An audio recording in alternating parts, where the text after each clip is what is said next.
Vous êtes nombreux à nous écrire semaine après semaine pour poser des questions qui vous préoccupent. Qu'il s'agisse de questions sur la Bible, sur les prophéties, sur le monde actuel, ou parfois des questions plus personnelles sur la vie de tous les jours. L'émission d'aujourd'hui est consacrée à répondre à quelques-unes de ces questions. Alors nous allons parler de la place des femmes, de la signification du baptême, et pour commencer, de cette question qui nous hante souvent. Qui est Dieu et surtout où est-il quand il semble être absent, quand il n'est pas là?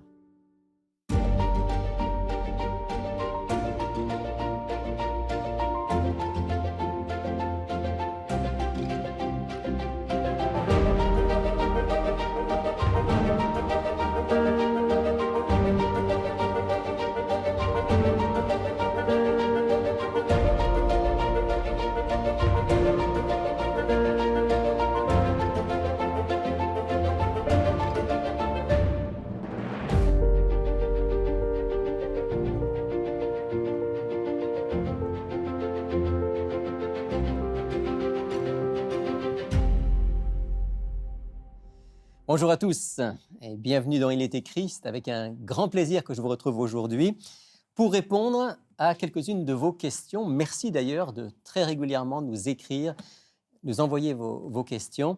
On va essayer avec mes amis Alberto, bonjour Alberto. Bonjour Rémi. Et Patrick, bonjour Patrick. Bonjour Rémi, bonjour Alberto. Bonjour. On va essayer donc de répondre à quelques-unes de ces questions. On commence avec toi Patrick, tu as sélectionné une question qui je crois vient de la Suisse et une question qui t'a interpellé. Oui, j'en profite pour remercier nos auditeurs qui prennent le temps de nous écrire d'un peu partout dans le monde. Dans ce cas-ci, c'est Lévi, comme tu l'as dit, qui habite en Suisse, qui nous pose une question qui est quand même assez profonde. Bon, dans un premier temps, il nous demande qui est Dieu dans le contexte où est-ce qu'il a l'impression d'avoir perdu la protection de Dieu. Et dans ce contexte, il aimerait savoir comment retrouver l'amour de Dieu et comment retrouver sa confiance en Dieu. Et donc, c'est une question en plusieurs étapes. Et quand on vit une épreuve difficile, quand on est confronté à un obstacle dans notre vie, quand on est dans une situation qui semble sans issue, ça peut être confrontant de retourner à la parole de Dieu. Autant ça peut être réconfortant, ça peut être confrontant parce que il y a comme un décalage entre ce que Dieu dit puis ce qu'on vit, c'est ça? Exactement. Donc, on a l'impression que Dieu est silencieux. On peut avoir l'impression que Dieu nous a abandonnés. Et là, l'encouragement qu'on va recevoir, c'est de retourner au texte biblique. Alors, si on se soumet à l'exercice et on retourne au texte biblique ensemble, et on va voir, par exemple, dans l'Épître aux Hébreux, le chapitre 13, le verset 5, et c'est un texte parmi tant d'autres. On va le lire, oui. Vas-y. L'auteur nous écrit « Car Dieu lui-même a dit « Je ne te délaisserai point et je ne t'abandonnerai point. » Donc, dans un contexte où est-ce que quelqu'un est dans une difficulté, une épreuve ou une situation difficile et que cette personne a l'impression que Dieu les a abandonnés, que Dieu n'agit pas, n'intervient pas, ça peut être confrontant de retourner au texte de la Bible et de se faire dire « Ben non, moi, Dieu, je t'ai promis que je n'allais jamais t'abandonner, que je n'allais jamais te délaisser. » Alors là, le chrétien est renvoyé à lui-même par rapport à sa perception qu'il a de Dieu. Et ça peut être quelque chose de difficile à gérer parce que Dieu nous demande de le croire sur parole. Sur parole, absolument. Et donc, il y a une révélation qu'il y a quelque chose à travailler dans notre relation avec Dieu. Il y a quelque chose à travailler au niveau de notre foi. Comment est-ce qu'on peut retrouver l'amour de Dieu? Comment est-ce qu'on peut retrouver notre confiance en Dieu? Une des choses qui est aidante au-delà de la Bible, c'est de se retrouver en présence du témoignage de d'autres chrétiens qui ont vécu des difficultés, qui ont passé par un cheminement semblable à celui qu'on vit et qui sont capables de témoigner au nom de Dieu et de dire « Écoute, je comprends ce que tu vis. J'ai passé par une expérience similaire, mais je t'assure que qu'est-ce que Dieu dit de lui-même dans la Bible, c'est vrai. Il est là, continue ton chemin, choisis la foi, choisis la confiance et Dieu va se révéler à toi au moment opportun pour ton bien. Parce que quand on fait ça, en quelque sorte, c'est comme si ça nous aide à sortir de nous-mêmes. Quand on est dans la souffrance ou dans le doute, dans les questions, souvent on est comme recroquevillé sur nous-mêmes. Et il faut qu'on arrive avec l'aide de Dieu, d'une part, à le retrouver à travers sa parole, mais aussi avec l'autre, à sortir de cette souffrance et à voir que effectivement, avec le recul, eh bien, Dieu est présent et Dieu est agissant. Et on voit aussi ce Dieu qui est présent et un Dieu qui ne change pas hein, quant à son amour. La question visait un peu comment est-ce que je peux retrouver ma confiance en Dieu. Savoir qu'on a un Dieu qui a déjà, tout au long de l'histoire dans la Bible, on retrouve particulièrement à la croix, on voit un Dieu d'amour qui fait le tout pour notre bien. Savoir qu'on peut faire confiance à ce Dieu-là, même si on n'a pas les réponses à toutes nos questions, que malgré notre souffrance, malgré notre douleur, on peut s'abandonner entre ses mains parce qu'on sait qu'il veut notre bien. Ce que tu dis, Alberto, aussi, c'est que Dieu est amour, hein, ça c'est la grande révélation de Dieu. Et puis c'est un Dieu qui est amour, pas simplement en mots, mais qui a été jusqu'à venir parmi nous, jusqu'à donner sa vie pour nous. Et c'est vrai qu'à ce moment-là, ça remet les choses en perspective, ça nous permet de comprendre que même si on ne comprend pas, il demeure fidèle, il demeure un Dieu qui a tout donné pour nous. Et c'est intéressant parce qu'on voit que Dieu est amour. Hein. Dieu n'est pas miséricorde, il est miséricordieux. Dieu est compatissant. Et c'est la seule description dans toute la Bible qui va nous présenter comme Dieu est amour. Ouais. Patrick, tu voulais dire quelque chose? En fait, l'autre élément que je trouve intéressant à soulever, c'est toute la question de dire, dans une situation difficile, confronté à l'épreuve, et on a des exemples de part et d'autre dans le récit biblique de personnages qui ont choisi la sincérité et l'authenticité. Moi, la question de Lévi, elle ne me dérange pas. En fait, elle me rassure. Elle me rassure parce qu'il est capable de nommer là où il se trouve par rapport à sa foi, par rapport à son cheminement spirituel, et il est authentique dans la manière dont il ose poser la question. Comment puis-je retrouver ma confiance? Comment puis-je retrouver mon amour pour Dieu? Ben, en fait, moi, j'aimerais l'encourager à poser cette même question à Dieu directement et à lui dire, écoute, présentement, je suis en perte de sens. Je sens pas que tu es là. Je sens pas que tu es là. Je me sens seul. J'ai pas le sentiment de ton amour dans mon cœur. Je doute. J'ai un manque de confiance. Et je pense que Dieu est sensible Mais Dieu, il aime à ça. ce cri du Absolument. cœur où est-ce qu'on est capable d'avoir cette relation qui est vraie avec lui. Et dans la Bible, vous savez comme moi, aussi bien dans le livre des psaumes que dans les écrits des prophètes, il y a des hommes qui crient vers Dieu en disant Dieu, où es-tu? Est-ce que tu nous as abandonnés? Ce cri du cœur, c'est encore un lien avec Dieu et ça permet à Dieu d'agir en nous pour nous aider à passer à travers, finalement, à grandir. Et Dieu nous comprend. Parce qu'on voit Jésus sur la croix qui va pousser ce cri de pourquoi est-ce que tu m'as abandonné? Donc, ce n'est pas un Dieu qui va seulement s'approcher de nous, mais c'est un Dieu qui va avoir les mêmes sentiments que nous avons. Qui est passé par là aussi, voilà. par le sentiment d'abandon, d'absence. Puis, de nommer nos difficultés à Dieu, qu'on doute, qu'on manque de confiance, qu'on a de la misère à le percevoir, ce n'est pas un manque de foi.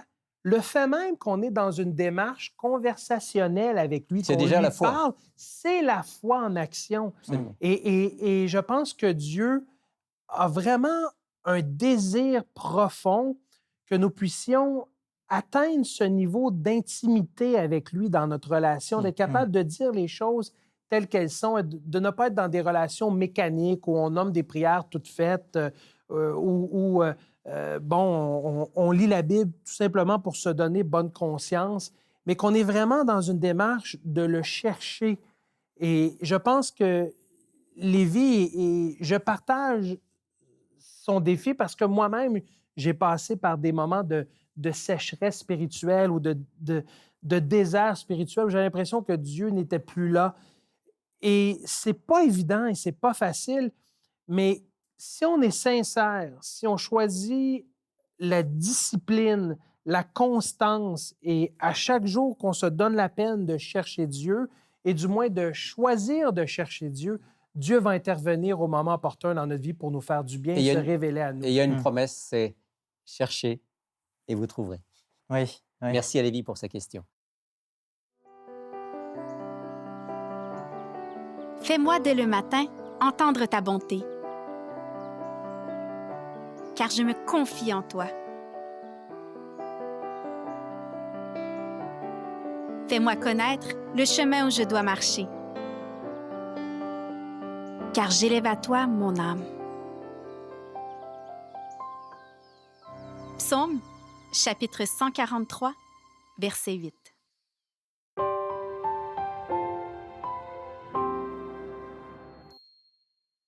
Alors, on a une deuxième question qui nous vient de Sabrina, qui habite Cowansville. Elle nous dit ceci. Bonjour, je commence à en apprendre plus sur Dieu. Je n'ai pas encore lu toute la Bible, mais je me demande, est-ce que les femmes ont une place auprès de Dieu qui est égale à celle des hommes? J'ai lu certaines choses qui me laissaient supposer que Dieu a une moins bonne opinion des femmes. Voilà, c'est un sujet chaud, et en plus, on est 3 hommes pour y répondre. Mais on va essayer de le faire le plus honnêtement possible. C'est une très bonne question, parce que beaucoup de gens pensent que la Bible est un livre un peu misogyne et que les femmes ont une place très secondaire. Essayons de donner une réponse qui soit honnête à Sabrina. Vous allez m'aider pour ça. Moi, je pense à 2 textes avec lesquels je veux commencer. Le premier texte, il se trouve au tout début de la Bible, dans la Genèse. Dans le premier chapitre de la Genèse, je lis verset 26 et surtout le verset 27. Dieu dit, faisons l'homme à notre image, selon notre ressemblance. Verset 27, Dieu créa l'homme à son image. Il le créa à l'image de Dieu. Hommes et femmes, il les créa. Et Dieu les bénit. Alors, dans ce texte-là, c'est intéressant parce que quand Dieu crée l'être humain, il dit, il crée hommes et femmes. Et là, il y a, un parfait terrain d'égalité. Ce sont les deux ensemble qui sont en quelque sorte l'être humain. Et on voit que dans le plan de Dieu au départ, il y a un égal souci de Dieu pour l'homme et la femme, une égale considération, une égale valeur qui est donnée aux deux. Et ce message-là, je le retrouve dans le Nouveau Testament. Je le retrouve en particulier sous la plume de l'apôtre Paul. Là, je vais dans l'Épître aux Galates, au chapitre 3, au verset 28, où l'apôtre Paul va donner une parole révolutionnaire pour son temps. Il va dire « Il n'y a plus ni juif ni grec. Il n'y a plus ni esclave ni libre. Il n'y a plus ni homme ni femme, car vous tous, vous êtes un en Jésus-Christ. » Ça, c'est fort, hein, parce que dans le contexte de l'époque, on se souvient, ni juifs ni grecs, les juifs pensaient qu'ils étaient un cran au-dessus par rapport aux nations. L'apôtre Paul dit non, vous avez la même valeur aux yeux de Dieu. Ni esclave ni libre. À l'époque, un esclave, c'est presque rien. C'est quelque chose qu'on achète et qu'on utilise. Qu'on l'utilise, voilà, c'est ça, c'est ça. Il dit non, aux yeux de Dieu, esclave ou libre, même valeur. Il n'y a plus ni homme ni femme. Encore une fois, dans le contexte de l'époque, les hommes sont là, les femmes sont là. L'apôtre Paul dit de la part de Dieu, vous avez la même valeur. Donc, je pense qu'on peut dire à Sabrina, le message fondamental de la Bible, c'est bel et bien que l'homme et la femme ont la même valeur à ses yeux. Il n'y en a pas un au-dessus de l'autre. Et c'est intéressant de voir, lui tantôt dans la Genèse, la création de l'humanité, hein? L'homme et la femme, où est-ce qu'on passe de que la lumière soit, hein, parce que Dieu va parler à quelque chose de poétique, hein, dans le texte, où est-ce que l'être humain est vraiment placé à une place spéciale, hein, par rapport à Dieu, l'homme et la femme. Absolument, Patrick. Je pense que dans ce que tu as énuméré, il y a 2 choses qui me sautent aux yeux. Tu as parlé du message fondamental de la Bible, mais en même temps, tu as également parlé du contexte de l'époque. Et un des enjeux que nous avons, entre autres aujourd'hui, quand nous lisons la Bible, c'est que nous manquons au niveau de notre capacité de l'interpréter correctement. Il faut vraiment compte du contexte. Prendre du recul et contextualiser ce qu'on est en train de lire parce qu'on peut partir dans tous les sens avec un texte si on ne prend pas le temps de considérer que entre la Genèse et l'Épître de Paul aux Galates, il y a toute une histoire. Absolument. Il y a des sociétés, des cultures, il y a des façons de faire qui se sont instaurées et on est en train de lire la Bible à partir de notre perception et notre compréhension de comment la vie opère aujourd'hui avec les tendances ou les valeurs. Ou... Tu as entièrement raison, Patrick. Puis même, on peut dire que Dieu a dû, dans certains cas, faire avec le contexte de l'époque. Je prends juste un exemple pour montrer la différence qu'il y a parfois entre le projet idéal de Dieu, puis ce qui a été vécu même par les hommes et les femmes de la Bible. On pose la question à Jésus, est-ce qu'un homme peut renvoyer sa femme pour n'importe quelle raison? On dit la question du divorce que l'homme peut initier n'importe quand. Jésus demande, qu'est-ce que Moïse vous a dit? Moïse a dit qu'un homme peut répudier sa femme s'il lui donne une lettre de divorce. Ce qui est intéressant, c'est ce que dit Jésus ensuite. Je suis dans l'évangile de Marc, chapitre 10, verset 5. Jésus leur dit, « C'est à cause de la dureté de votre cœur que Moïse a écrit pour vous ce commandement. Mais au commencement de la création, il n'en était pas ainsi. » Ouais. Donc, à cause de la dureté de votre cœur, même Dieu a dû donner des lois qui n'étaient pas parfaites, mais qui étaient un moindre mal. Parce qu'à l'époque, un homme pouvait renvoyer sa femme comme il voulait, puis la pauvre femme, elle n'avait plus de statut social. Quand Dieu dit, si un homme renvoie sa femme, il doit lui donner une lettre de divorce, la lettre de divorce, c'est l'honneur de la femme en quelque sorte. C'est ce qui va faire que dans la société, elle va être protégée. Ce n'est pas le projet initial de Dieu qui voudrait que l'homme prenne soin de sa femme jusqu'au bout, mais c'est certainement un moindre mal par rapport à ce qui existait à l'époque. Donc on voit comment il y a le plan idéal de Dieu, puis il y a l'histoire biblique. Et comme disait un de mes professeurs, l'histoire sainte n'est pas sainte.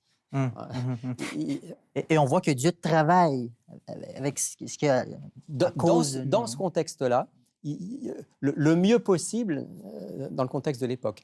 Il n'en reste pas moins que fondamentalement, le message, c'est aux yeux de Dieu, il n'y a ni homme ni femme, ils ont la même valeur. Ils sont différents, mais ils ont la même valeur aux yeux de notre Créateur.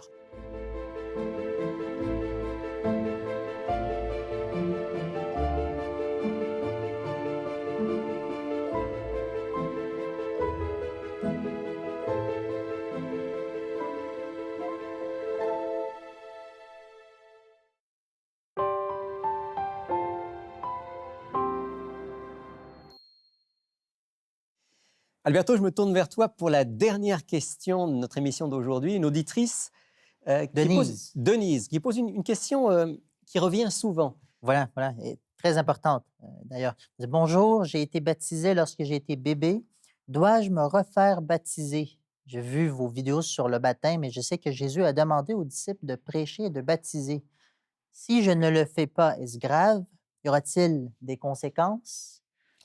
Alors, on sent que ça la travaille, cette question du baptême et d'être baptisé à nouveau. Qu'est-ce que tu vas répondre à Denise?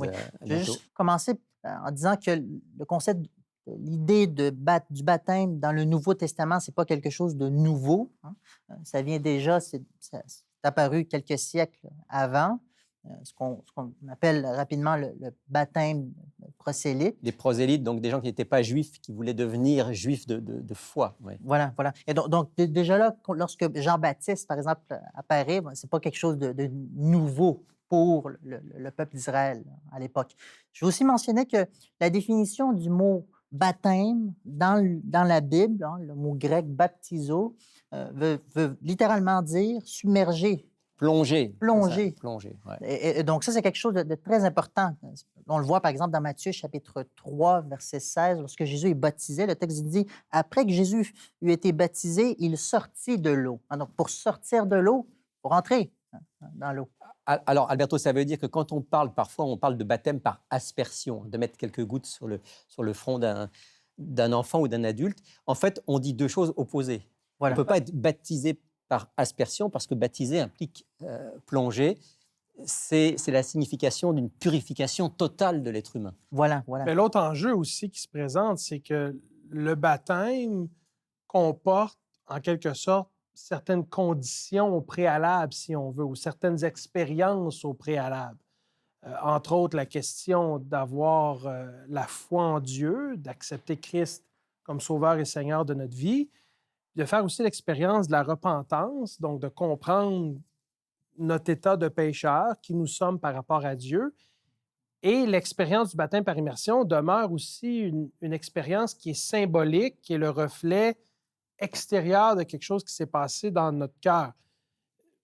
Sans enlever rien à d'autres traditions chrétiennes, difficile d'entreprendre cette démarche-là quand on est bébé naissant. Avec un nourrisson ou un jeune enfant, oui. Effectivement. Ouais. Et je pense que si on se colle sur le texte biblique, et je pense que l'objectif de l'émission, il est écrit, demeure de ramener l'auditeur à la Bible, il y a quelque chose de beau à l'âge de la conscience, de la raison, de la capacité d'expérimenter Dieu, d'en arriver à un point où est-ce qu'on répond à l'appel de Dieu et on vit cette expérience du baptême. Puisque tu parles d'appel de Dieu, Alberto, on pourrait lire un texte de la Bible au moins qui nous montre justement cet appel de Dieu à être baptisé. Oui, donc, on pourrait le lire dans l'Évangile, par exemple, de Jean, chapitre 3.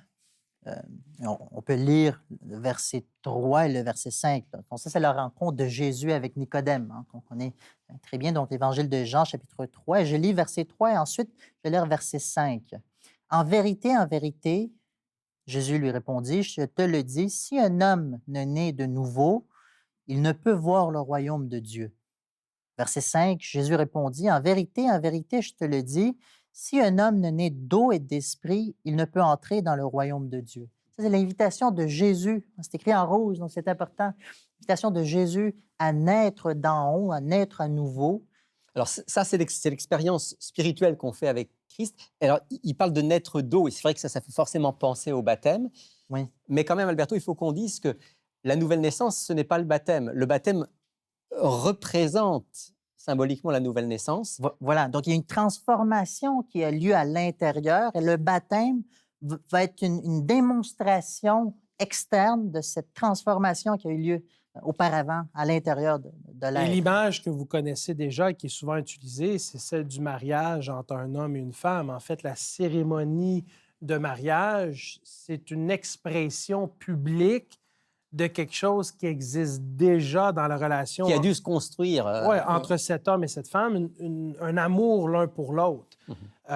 Nécessairement, dans le cas de Denise, si elle est dans son cheminement relationnel et spirituel avec Dieu, j'aimerais l'encourager fortement à aller jusqu'au bout de cette conviction de se faire baptiser. Expérience, parce que je vous connais, que vous avez déjà entreprise. Et moi-même, j'ai choisi le baptême par immersion il y a une vingtaine d'années de cela. Et c'est quelque chose de très beau, de très symbolique, de très riche et de très significatif, l'idée de descendre complètement dans l'eau. C'est comme si on enterre notre ancienne vie. C'est une purification totale. Et on ressort en nouveauté de vie. Il n'y a rien de magique ou de surnaturel, parce que ça reste un rituel, mais c'est un rituel qui est riche dans son symbole. Mais alors ça, c'est important, la question qu'il vient de poser. Il vient de dire, là, il n'y a rien de magique. Parce que, Alberto, j'ai l'impression que dans la question de Denise, il y a est-ce que c'est grave si je ne me fais pas baptiser? C'est des conséquences. Quelles sont les conséquences? Voilà. Du texte qu'on vient de lire dans l'Évangile, chapitre 3, vraiment, ce qui est important, c'est naître à l'intérieur. Et puis, par la suite, le baptême en lui-même, c'est pas, comme on disait, magique en soi. C'est pas le baptême qui sauve. Il y a des gens qui n'auront jamais été baptisés et qui seront sauvés. Néanmoins, ça reste un geste important. Voilà. Comme le larron sur la croix, qui nécessairement ne pouvait pas se faire baptiser, étant donné le contexte du fait qu'il était cloué sur une croix. Mais si on en est capable, si l'opportunité est possible, on devrait la saisir.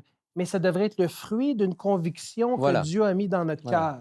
Et peut-être qu'on peut suggérer à Denise, justement, de prier pour ça, d'en faire un sujet de prière pour que Dieu mette en elle la conviction. Parce que de toute façon, même si elle se fait baptiser en tant qu'adulte, ce ne sera pas un rebaptême. Elle pose la question, est-ce que je dois me refaire baptiser? Ce qu'elle a vécu étant enfant, ce n'était pas un baptême au sens biblique, c'était un geste qui avait du sens pour les parents. Mais le baptême, ce beau geste du baptême, c'est vraiment un geste d'adulte. Et on peut encourager Denise et tous ceux qui et puis entendre notre réflexion à le faire aussi. Et puis pour les encourager davantage, non seulement Denise, mais aussi nos auditeurs en général, j'ai avec moi un livre qui est très apprécié, Alors, vas-y, très présente-nous aimé. l'offre de la semaine. Vas-y, présente-nous cette offre. Oui, qui a pour titre « À l'écoute de la Bible ». C'est pas la première fois qu'on le présente. Et c'est vraiment, c'est une étude de divers sujets, questions-réponses, donc questions et puis réponses avec un verset biblique, sur divers sujets. Juste pour en mentionner quelques-uns ici, on parle d'un monde nouveau, le péché, comment aller à Jésus-Christ, divers sujets, la loi, Tous l'Évangile. les grands sujets importants de la Bible, y compris le baptême. Ouais. Sont mentionnés ici à l'aide de réponses basées sur la Bible. Très important. Ouais, je pense qu'on peut, je pense que on l'a tous lu, hein, tous les trois, ce livre-là. Puis on peut dire c'est vraiment une belle référence. Quand on a des questions sur la Bible, qu'on veut avoir des réponses, on va chercher à la fin dans la table des matières, puis on va généralement trouver la réponse à la question qu'on Si vous avez déjà ce livre, vous êtes déjà vendu et convaincu, c'est un incontournable. Si vous ne l'avez pas, moi, j'y gagne rien, si ce n'est que de vous rassurer. Ça vous prend ce livre dans votre bibliothèque. C'est un livre très important qui nous aide à mieux comprendre la Bible. Oui. Donc, il coûte combien, Alberto, ce livre? Donc, 22 plus le frais de port. Donc, ça reste très, très abordable. Oui. Merci à tous les deux. Merci à tous ceux qui nous ont posé leurs questions. Profitez de notre offre de la semaine. Vous pouvez commander l'offre de la semaine sur notre site Internet ilestécrit.tv ou par téléphone au 514-729-3515 ou encore 1-866-729-3515. Voici également notre adresse.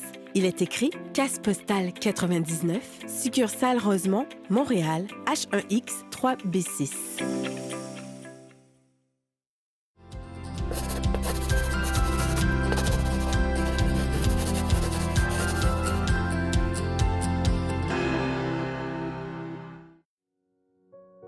Si nous disons que nous n'avons pas de péché, nous nous séduisons nous-mêmes, et la vérité n'est point en nous. Si nous confessons nos péchés, il est fidèle et juste pour nous les pardonner et pour nous purifier de toute iniquité.